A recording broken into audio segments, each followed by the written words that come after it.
మహిమతో వేంచేసినావు విశ్వమంతయు నీకు విడిది అయినదిలే ద్వాదశ క్షేత్రాల దైవము నీవు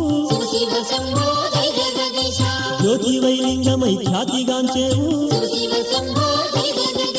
కాశికా విశ్వేశ కలికలుషనాశ సోమనాథేశ్వర ప్రభాసవాస ఓ మహాకాళేశ ఉజ్జయినివాస దివ్య ఓంకారేశ నర్మద విహార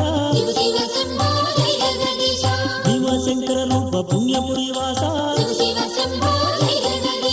త్రియంబకేశ్వర నాసి